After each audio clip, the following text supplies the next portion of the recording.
നമ്മുടെ അജി പുതിയാപ്പറമ്പിൽ എന്ന് പറഞ്ഞൊരു അച്ഛൻ, he happens to be my friend also, നമ്മുടെ താമരശ്ശേരി ഡയസിസിൽപ്പെട്ട അച്ഛൻ ഇപ്പോൾ ഇവിടെ താമസിക്കുന്നുണ്ട്. അച്ഛനെ സസ്പെൻഡ് ചെയ്ത് വെച്ചിരിക്കുക. അത് ലത്തീനിൽ തന്നെ ചെല്ലും, ലത്തീൻ ഭാഷയിൽ. ഒരു ദിവസം സുറിയാനിയിൽ ചെല്ലും.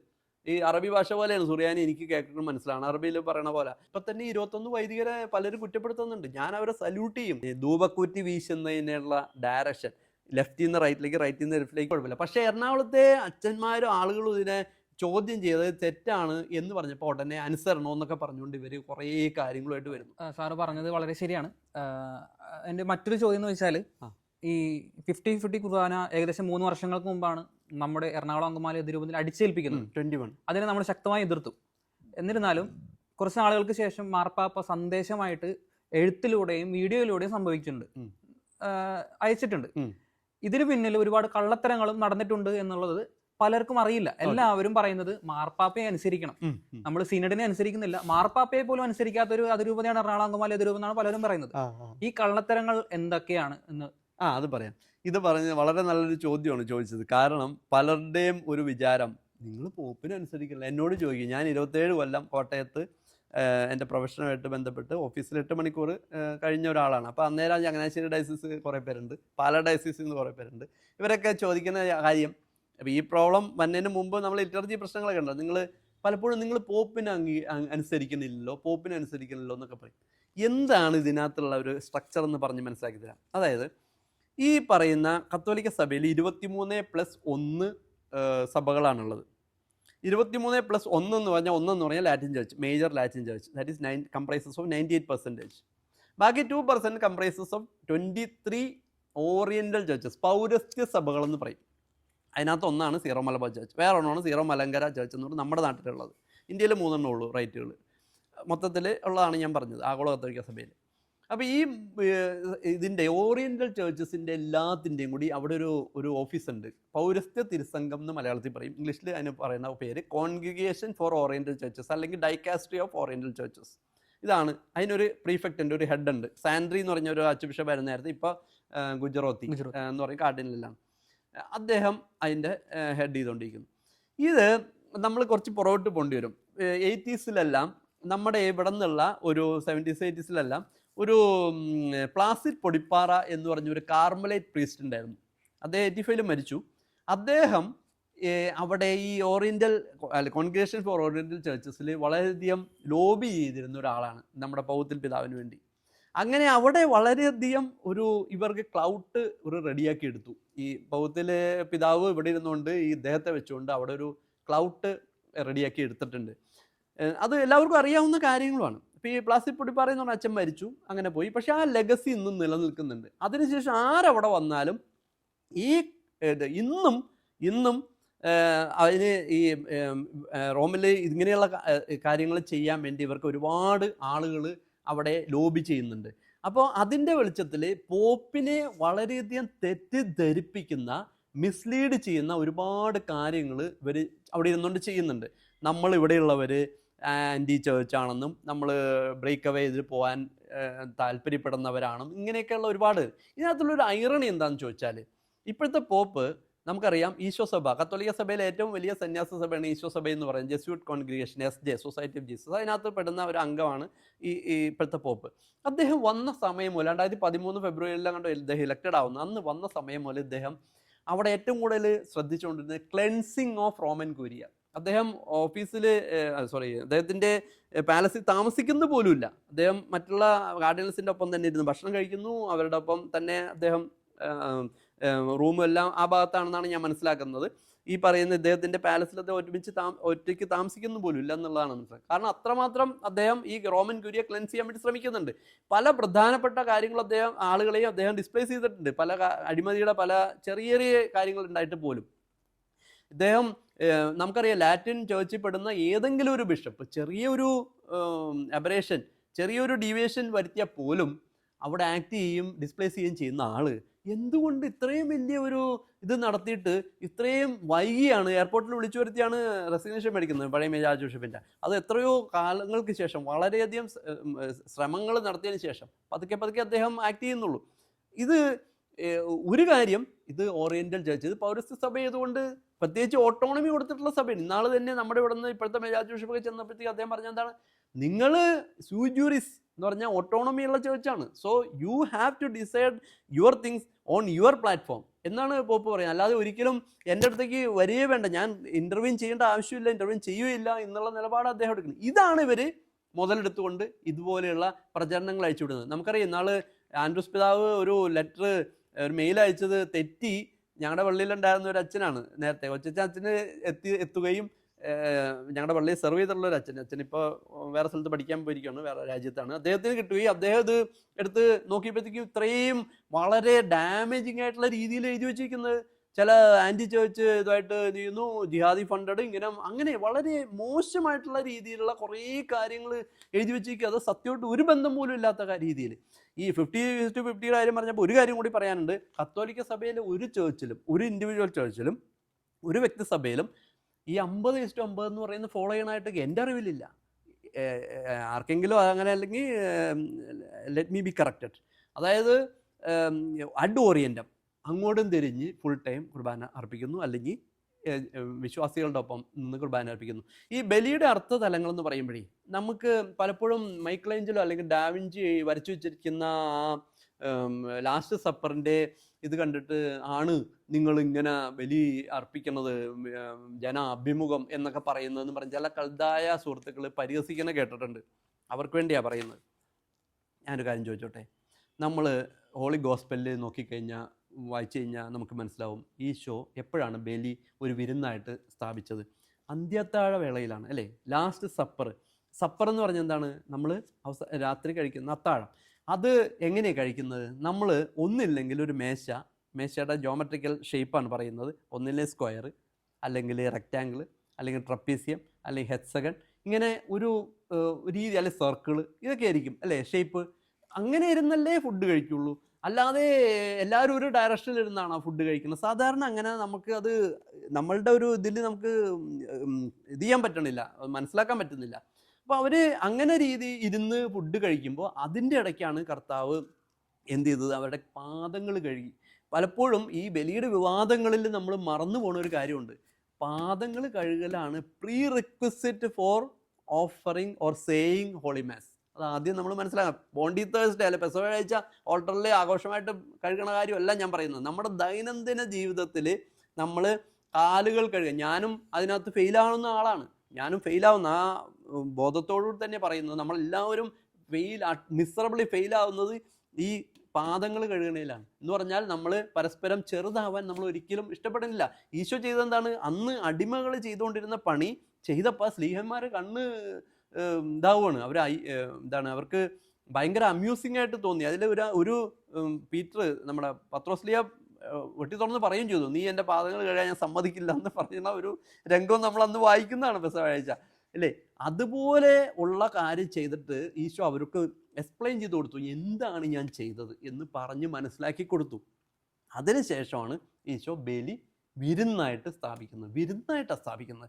മോസസ് അർപ്പിച്ച, ഇന്നാളൊരു ചേച്ചി SBI റിട്ടയർ ചെയ്ത ഒരു ചേച്ചിയാണ്, വളരെ എഡ്യൂക്കേറ്റഡ് ചേച്ചി എന്നോട്, തോംസൺ ഈ മോശയൊക്കെ അർപ്പിച്ച ബലി അങ്ങോട്ട് തിരിഞ്ഞു എന്നല്ലേ അർപ്പിച്ചപ്പോൾ നമ്മളും അങ്ങനെയല്ലേ ചെയ്യേണ്ടതെന്ന് എന്നോട് ചോദിച്ചതാണ്. അപ്പം മോസസ് അർപ്പിച്ച ബലിയൊക്കെ തീർന്നു, അതൊക്കെ പൂർത്തീകരിച്ചുകൊണ്ട് ഈശോ വിരുന്നായിട്ട് സ്ഥാപിക്കുകയാണ് ഈ ബലി.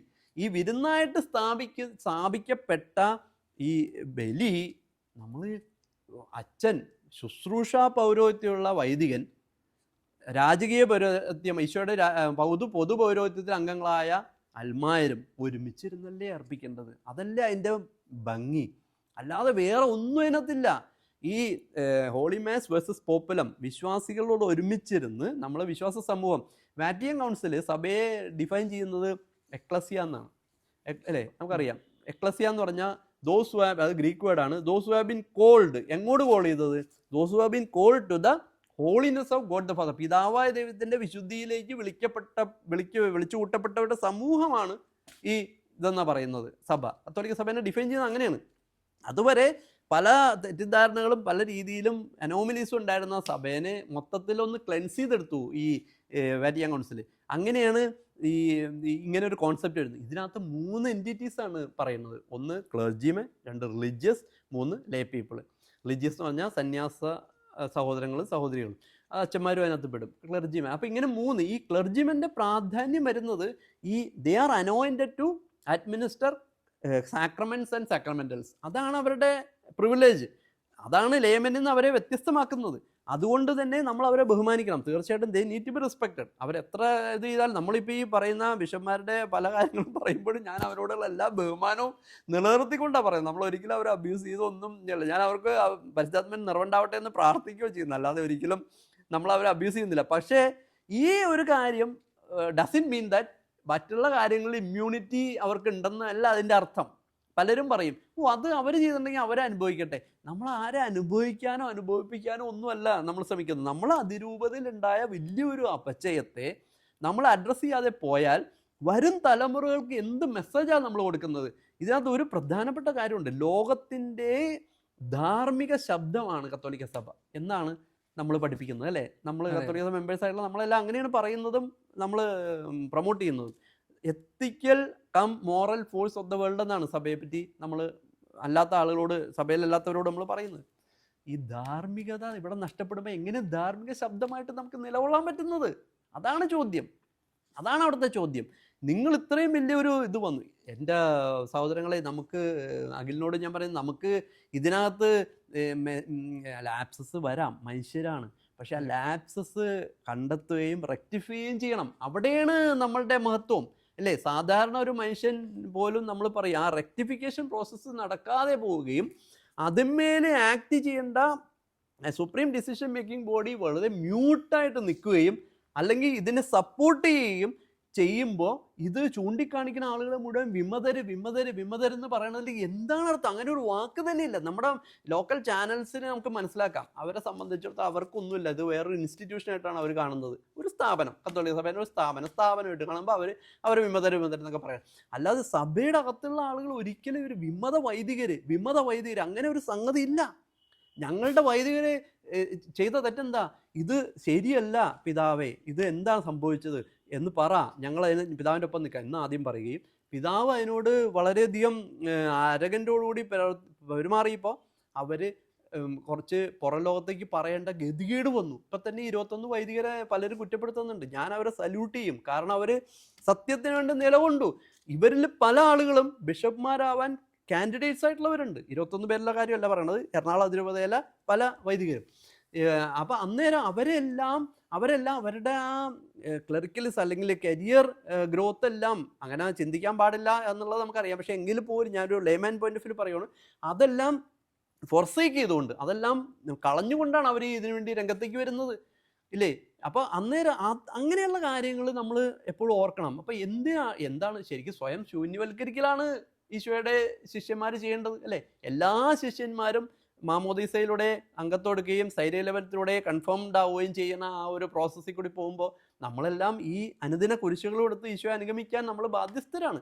അപ്പോൾ ഈ വൈദികർ അതിനകത്ത് വളരെയധികം എഫേർട്ട് എടുത്തിട്ട് വളരെയധികം ഇങ്ങനെയുള്ള കാര്യങ്ങൾ പെയിൻ എടുത്തുകൊണ്ട് അവർ ഇങ്ങനെയുള്ള തിന്മകൾക്ക് നേരെ കണ്ണടയ്ക്കാതെ അവർ പ്രധാനപ്പെട്ട കാര്യങ്ങളിൽ സഭയെ ക്ലെൻസിങ് പ്രോസസ്സിലേക്ക് കൊണ്ടുപോകാനാണ് ശ്രമിച്ചത്. അതാണ് എനിക്ക് ഇത്രയും ഇതിനെപ്പറ്റി പറയാനുള്ളത്. ഇനി എന്താണ് ചോദിക്കാനുള്ളത്?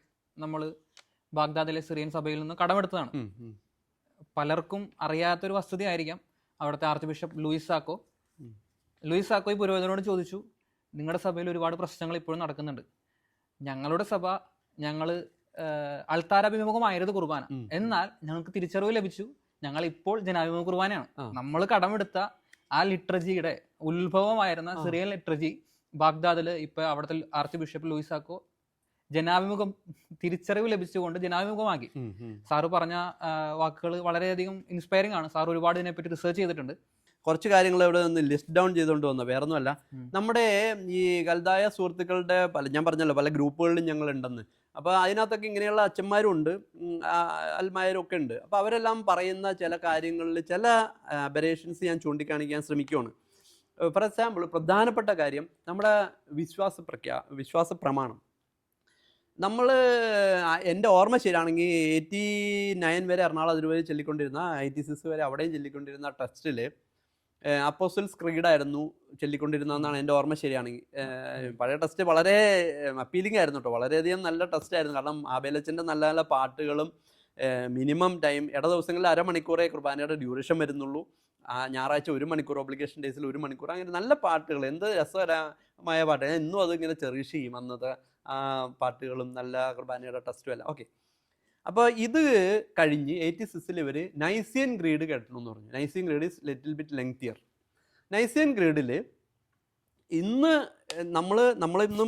ഇന്ന് നമ്മുടെ പള്ളികളിൽ ഇന്നും നൈസിയൻ ക്രീഡിൻ്റെ ആ ടെസ്റ്റിൽ ആണല്ലോ. അതിനകത്ത് പിതാവിൽ നിന്നും പുത്രനിൽ നിന്നും പുറപ്പെടുന്ന പരിശുദ്ധാത്മാവ് എന്നൊരു വാക്കുണ്ട്. അങ്ങനെയല്ലേ ശരിക്കുള്ളത്? പിതാവിൽ നിന്നും പുത്രനിൽ നിന്നും പുറപ്പെടുന്നത്. കാരണം അതിന് ഗോസ്പലിലേക്ക് നോക്കിയാൽ ഒരു ബാക്കിംഗ് ഉണ്ട്. ഈശോ സ്ലീഹന്മാരുടെ മേൽ നിശ്വസിച്ചുകൊണ്ട് പറഞ്ഞു എന്നാണ് പറയുന്നത്. എന്ത്? നിങ്ങൾ പരിശുദ്ധാത്മാവിനെ സ്വീകരിക്കുവിൻ. So it is holy spirit is coming through Jesus also എന്നല്ല ഇന്ന് മനസ്സിലാവുന്നത്. അപ്പോൾ ഇവരുടെ പല ഇതിലും കുർബാനയിൽ ഞാൻ കേട്ടിട്ടുള്ളത് പിതാവിൽ നിന്ന് പുറപ്പെടുന്ന പരിശുദ്ധാത്മാവ് എന്നും പറഞ്ഞ് ചെല്ലുന്നുണ്ട്. How come it can be? അത്ഭുതം തോന്നുന്നു. അതുപോലെ തന്നെ ചില വൈദികർ, ഞാൻ പേര് പറയാൻ ഇഷ്ടപ്പെടുന്നില്ല, പലർക്കും അറിയാം, എന്തിനാണ് വെറുതെ ആളുകളെ നമ്മൾ വ്യക്തിപരമായിട്ട് അധിക്ഷേപിക്കുകയല്ല, അതുകൊണ്ടാണ്. നമുക്ക് കാര്യങ്ങൾ ആണ് ഡെലിബറേറ്റ് ചെയ്യേണ്ടത്, വ്യക്തികളല്ല പ്രധാനം. ചില വൈദികരൊക്കെ ഇതിനകത്ത് ഡിബേറ്റ് ചെയ്യുമ്പോൾ പറയും ക്രിസ്തു അല്ല കേന്ദ്രം, ക്രിസ്തു വന്നത് ലിറ്റർജി ഇൻസ്റ്റിറ്റ്യൂട്ട് ചെയ്യാനാണ് എന്നൊക്കെയാണ് പറയുന്നത്. എനിക്ക് അത്ഭുതം തോന്നുന്നു. ഒരു റിലീജിയസ് കോൺഗ്രേഷനിൽപ്പെട്ട ഒരു അച്ഛനാണ്, ഞാൻ പേര് പറയില്ല.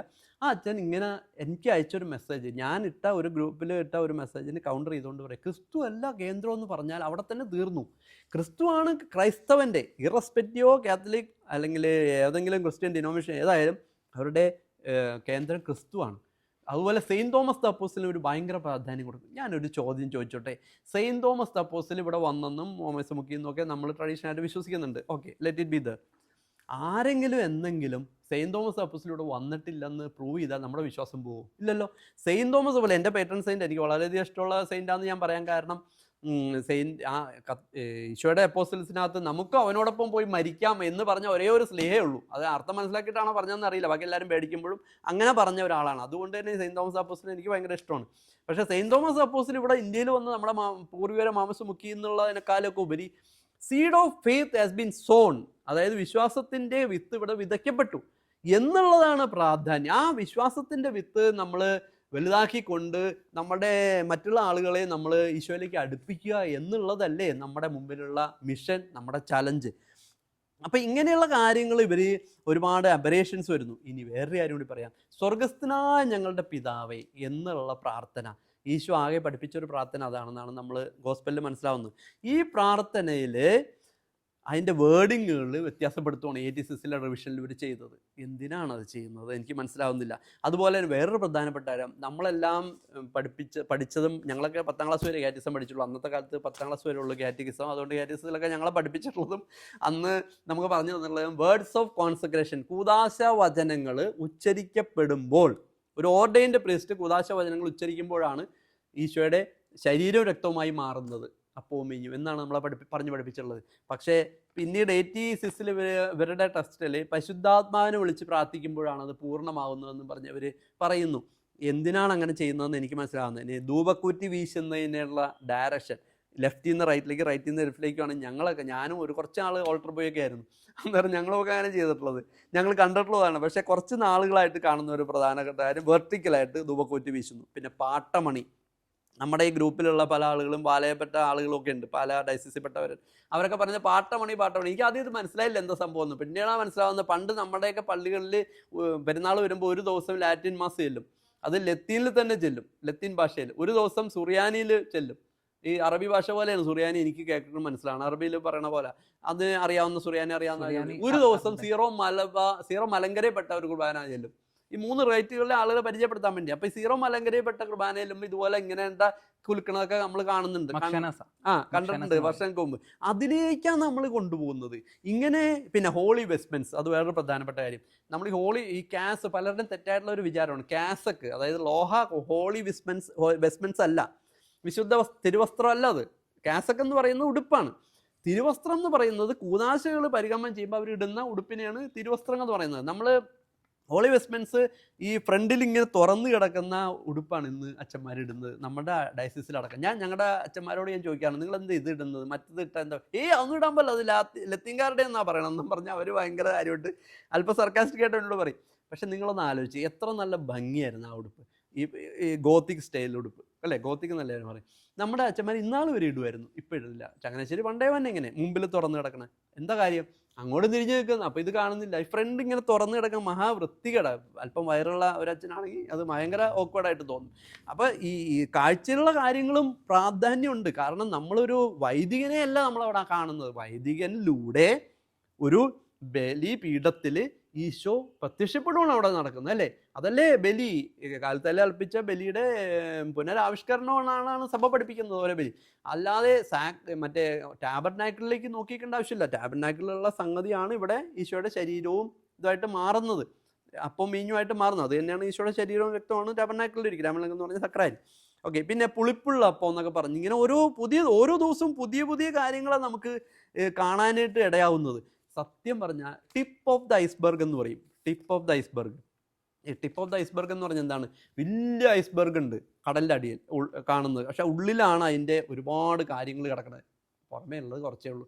നമ്മുടെ ഈ ലിറ്റർജി അതിൻ്റെ ഒരു വശം മാത്രമേ ഉള്ളൂ. ഇങ്ങനെ ഒരു കൾച്ചറൽ ഇൻവേഷനാണ് ഇവിടെ നടന്നുകൊണ്ടിരിക്കുന്നത്. ഒരു സംസ്കാരത്തെ തന്നെ ഇല്ലാതാക്കുന്ന വിധത്തിലുള്ള കുറേ നടപടിക്രമങ്ങളാണ് ഇതുമായിട്ട് ബന്ധപ്പെട്ട് നടക്കുന്നത്. പിന്നെ ഒരു കാര്യം കൂടി ഞാൻ പറഞ്ഞ അവസാനം, നമ്മുടെ കരിസ്മാറ്റിക് റിന്യൂവൽ മൂവ്മെൻറ്റിൽ വളരെയധികം ഗുണങ്ങളുണ്ട്. കരിസ്മാറ്റിക് റിന്യൂവൽമെൻറ്റ് ഞാൻ ഒരിക്കലും എതിരല്ല, ആരും അത് കേട്ട് അങ്ങനെ തെറ്റിദ്ധരിക്കരുത്.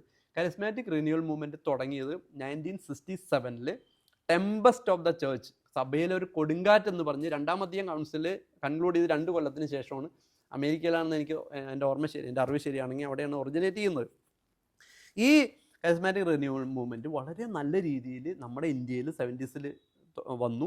ഇന്ത്യയിലും ഭാരതത്തിലും കേരളത്തിലും എല്ലാം നല്ല രീതിയിൽ പോയിക്കൊണ്ടിരുന്നു.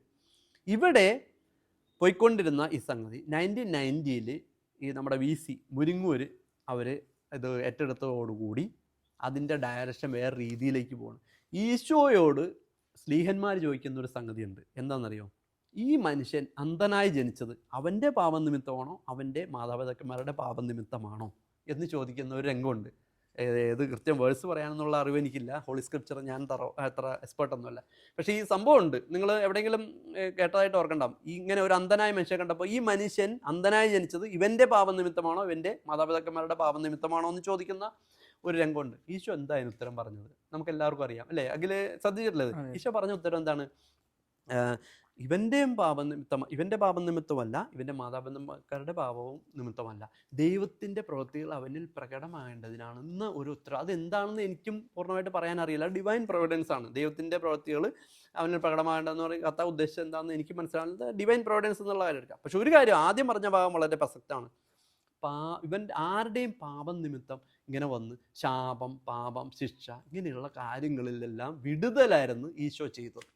അന്നത്തെ യഹൂദ പ്രമാണികൾ, ഫാരിസീസ് ആൻഡ് സ്ക്രൈബ്സ് എന്ന് പറയുന്ന ആളുകൾ ലീഡ് ചെയ്തുകൊണ്ടിരുന്ന ആ ഒരു യൂയിഷ് കമ്മ്യൂണിറ്റിയിൽ മൊത്തം നയിച്ചുകൊണ്ടിരുന്നത് ശിക്ഷ, പാപം, മക്കളില്ലെങ്കിൽ പാപം, ശിക്ഷയാണ്, ശാപമാണ്, ഇങ്ങനെയൊക്കെയുള്ള വിചാരങ്ങളുള്ള ഒരു സമൂഹത്തിലായിരുന്നു ഈശോ വന്ന് ഈ റെക്ടിഫിക്കേഷൻ മുഴുവൻ നടത്തിയത്.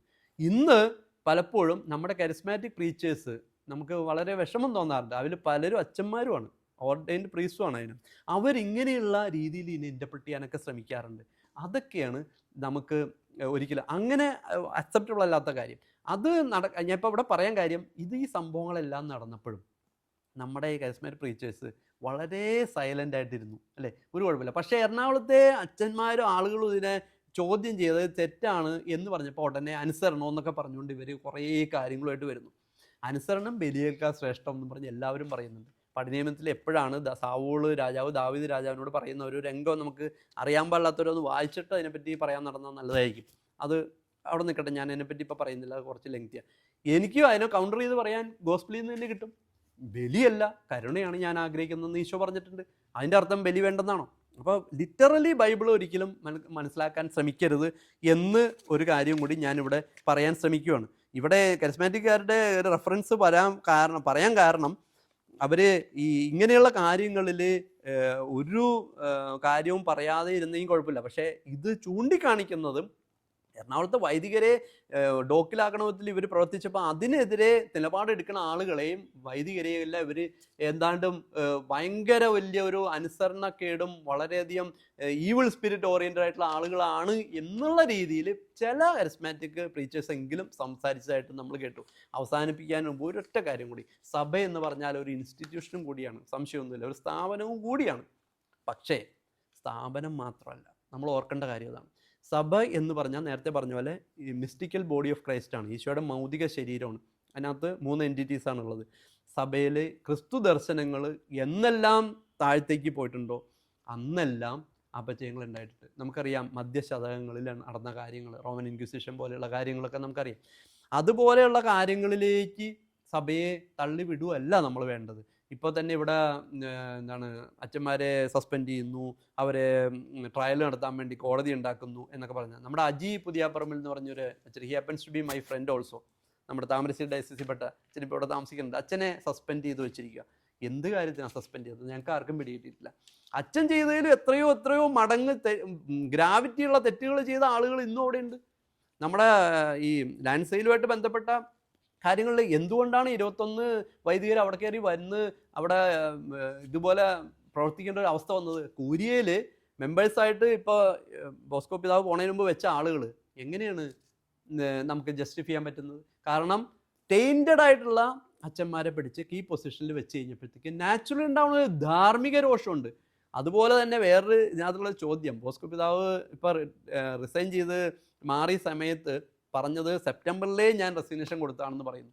അങ്ങനെയാണെങ്കിൽ അദ്ദേഹം നടത്തിയ ഈ അപ്പോയിൻമെൻറ്റ്സ് എല്ലാം ഇൻവാലിഡ് അല്ലേ? അതിനുശേഷമാണ് കൂരിയ കോൺസ്റ്റിറ്റ്യൂട്ട് ചെയ്തത്. അതെങ്ങനെ സംഭവിക്കും? കൂരിയെ കോൺസ്റ്റിറ്റ്യൂട്ട് ചെയ്യാൻ പാടണ്ട, അത് ഇൻവാലിഡ് അല്ലേ ആ ഡിസിഷൻ? ഇങ്ങനെ ഒരുപാട് ചോദ്യങ്ങൾ നമ്മുടെ മുമ്പിലുണ്ട്. ഇതെല്ലാം നമ്മുടെ ബിഷപ്പ്മാർ വേണ്ട രീതിയിൽ കാര്യങ്ങൾ മനസ്സിലാക്കി നമ്മളുടെ അതിരൂപതയുടെ ഇങ്ങനെയുള്ള ഒരു ശത്രുതാ മനോഭാവം, ഈ അതിരൂപതയെ നശിപ്പിക്കുക എന്ന് പറയുന്ന ഒരു അജണ്ടയായിട്ട് മുമ്പോട്ട് പോവാതെ അതിനെ ഏറ്റവും നന്നായിട്ട് മനസ്സിലാക്കുകയും അതിനോട് മനോഭാവം പുലർത്തുകയും ചെയ്തിരുന്നെങ്കിൽ എന്ന് നമുക്ക് ആശിക്കാം, പ്രാർത്ഥിക്കാം. അതുപോലെ തന്നെ ഒരു കാര്യമുള്ളത്, മേജർ അതിരൂപതയാണിത്. മേജർ അതിരൂപത 1992 ജോൺ പോൾ II ഡിക്രി ഇത് സൂജൂരീസ് ആക്കിക്കൊണ്ട് ഓട്ടോണമി കൊടുത്തുകൊണ്ട് ഡിക്രി പുറപ്പെടുവിച്ചപ്പോൾ അതിനകത്ത് എഴുതിയിരിക്കുന്ന വാക്ക് major archdiocese of Ernakulam Angamaly എന്നാണ് എഴുതിയിരിക്കുന്നത്. അന്ന് പോലാണ് എറണാകുളം അങ്കമാലി എന്നുള്ള പേര് തന്നെ, അതിനുമുമ്പ് എറണാകുളം ആർച്ച് ഡയസിസ് എന്നേ പറയുന്നുള്ളൂ. അപ്പോൾ മേജർ അതിരൂപതയാണ്, 6 ലക്ഷം മെമ്പേഴ്സുള്ള മേജർ അതിരൂപതയെ ഇവർ ഈ ഇങ്ങനെ ഇത്രയും വളരെ രീതിയിൽ അബ്യൂസ് ചെയ്തുകൊണ്ടിരിക്കുന്നത്. അത് എത്രയും പെട്ടെന്ന് അങ്ങനെയുള്ള കാര്യങ്ങൾ തിരിച്ചറിഞ്ഞ് നേരെ ആവട്ടെ. ഇനി പുതിയൊരു apostolic vicar of major arch ബിഷപ്പായിട്ട് വെച്ചിട്ടുണ്ട്. മേജർ ആർച്ച് ബിഷപ്പ് തന്നെ നേരിട്ട് ഭരണം ഏറ്റെടുത്തിട്ടുണ്ട് ത്രൂ വിഗർ. അതിൽ കൂടി നല്ല നല്ല തീരുമാനങ്ങൾ വരട്ടെ എന്ന് നമുക്ക് ആഗ്രഹിക്കാം, പ്രാർത്ഥിക്കാം. ഈശോ പറഞ്ഞിട്ടുണ്ട്, ഞാനാണ് വഴിയും സത്യവും ജീവനും. ഈശോ ഒരു പോരാളിയായിരുന്നു. ഈശോ പ്രതികരിച്ചവനായിരുന്നു. ഈശോ പ്രതിഷേധിച്ചവനായിരുന്നു. ഈശോ സമരം ചെയ്തവനായിരുന്നു. അവസാനം ജീവൻ കൊടുക്കേണ്ടി വന്നവനായിരുന്നു. പലപ്പോഴും ഒരു നാണയത്തിന് 2 വശമുണ്ട്. ഏതൊക്കെ പ്രശ്നങ്ങൾ സംഭവിച്ചാലും ആ 2 വശങ്ങൾ കൂടി അറിഞ്ഞുകൊണ്ട് നമ്മൾ പ്രതികരിക്കാൻ ശ്രമിക്കുക. ഈ ഒരു സംഭാഷണത്തിൽ വളരെയധികം റിസർച്ച് ചെയ്തുകൊണ്ട് തന്നെ സഭയെപ്പറ്റി, സഭയിൽ നടക്കുന്ന പ്രശ്നങ്ങളെപ്പറ്റിയും എല്ലാ കാര്യങ്ങളെപ്പറ്റിയും വളരെയധികം ആഴമായി പഠിച്ചുകൊണ്ട് തന്നെ നമ്മിലേക്ക് ഈ അറിവുകൾ പങ്കുവച്ച ബഹുമാനപ്പെട്ട ഡോക്ടർ തോംസൺ പരവര സാറിന് ഒരുപാട് നന്ദി. Thank you.